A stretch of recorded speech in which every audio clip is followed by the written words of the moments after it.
ఒక సైంటిస్ట్గా ఈ నెయ్యి యొక్క పరీక్షల యొక్క ఫలితాలు కూడా నేను చూశాను, ల్యాబ్ రిపోర్ట్స్ చూశాను. ఇందులో కూడా వెజిటబుల్ ఫ్యాటు, అనిమల్ ఫ్యాటు, జంతువుల యొక్క కొవ్వు పదార్థం, స్థావరాల యొక్క జంగమాల యొక్క కొవ్వు పదార్థాలు కలిసినట్టుగా ల్యాబ్ రిపోర్ట్ను చూశాను. పరిశుద్ధమైన ఆవు పాలతో తయారు చేసిన నెయ్యిలో అది స్థావరమైనా కానీ జంగమమైనా కానీ కొవ్వు పదార్థాలు కలవడానికి వీలు లేదు. అది ఇంప్యూరిటీస్ కింద లెక్క వస్తుంది.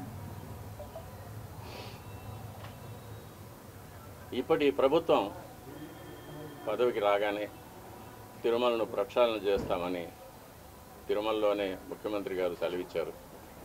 దానికి తగినట్లు ఎన్నో చర్యలు తీసుకున్నారు కూడా. ఇది అనుకోకుండా బయటపడిన విషయం. దీనికి కూడా పరిహారంగా కర్ణాటక డైరీ నుంచి నందిని మార్కు నెయ్యిని,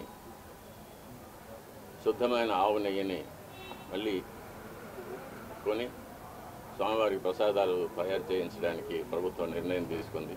చాలా హర్షణీయమైన విషయం.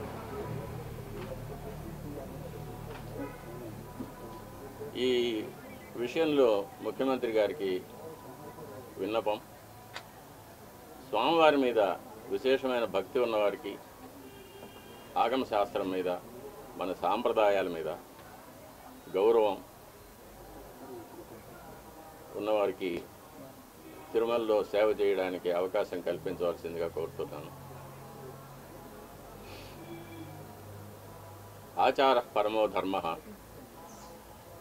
ధర్మస్య ప్రభు అచ్యుత అని గీతలో కృష్ణ పరమాత్మ చదివించారు. వైఖాన సాగమోక్తంగా జరిగే దేవాలయాలు ఎన్ని ఉన్నా కూడా ప్రతి దేవాలయానికి కొన్ని నిర్దిష్టమైన ఆచార వ్యవహారాలు ఉంటాయి. అటువంటి ఆచారాలు కాపాడడమే పరమధర్మం అనేది గీత ఉపదేశం. మన శ్రీవారి దేవాలయంలో అటువంటి విశేషమైన ఆచారాలు ఎన్నో ఉన్నాయి. అటువంటి ఆచారాలన్నింటినీ కూడా మనం మరి పెద్దలు ఎలా మనకు కాపాడి ఇచ్చారో అదేవిధంగా కాపాడి ముందు తరాల వాళ్ళకు మనం అందజేయాలి. ఈ నెయ్యి కల్తీ మీద సరైన విచారణ జరిపించాలి, చర్యలు తీసుకోవాలి. ఇటువంటి విషయాలు నేను అధికారుల దృష్టికి, చైర్మన్ దృష్టికి తీసుకెళ్ళడం వల్ల నాకు వాళ్ళ వద్ద చెడ్డ పేరు వచ్చింది. అందువల్ల నన్ను చాలా హింసలు పెట్టారు. ఎన్నో చట్టవిరోధమైన ఎన్నో కేసులు నా మీద బనాయించి నన్ను కోర్టుల చుట్టూ తిప్పారు, ఇప్పుడు తిప్పుతున్నారు. వీటన్నిటినీ కూడా ముఖ్యమంత్రి గారు గమనించి సరిచేయవలసిందిగా కోరుతున్నాను.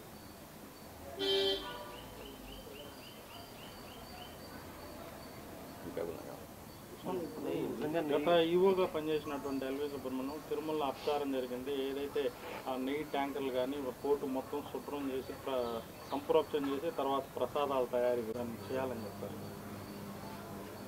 వైఖాన సాగమ శాస్త్ర ప్రకారంగా తిరుమలలో అపచారాలు జరిగితే వాటికి ఎన్నో విధాలైన శుద్ధీకరణ కార్యక్రమాలు చెప్పబడి ఉంది.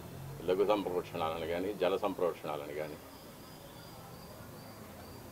పూర్తిగా పుణ్యావాచనం మాత్రం చేయడం కానీ, లేక మహాసంప్రోక్షణలు చేయడం కానీ, ఆయా అపచారాల యొక్క పరిమితిని బట్టి, ఆయా అపచారాల యొక్క లక్షణాలని బట్టి దాన్ని ఆగమ శాస్త్రం నిర్ణయిస్తుంది.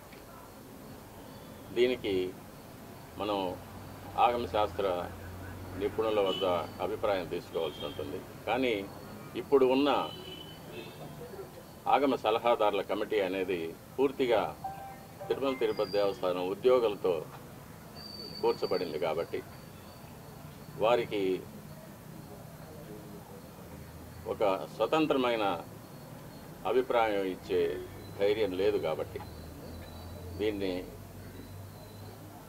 బయటి రాష్ట్రాల నుంచి కానీ, మన రాష్ట్రంలోని వివిధ దేవాలయాల నుంచి కానీ వైఖాన సాగమ శాస్త్రంలో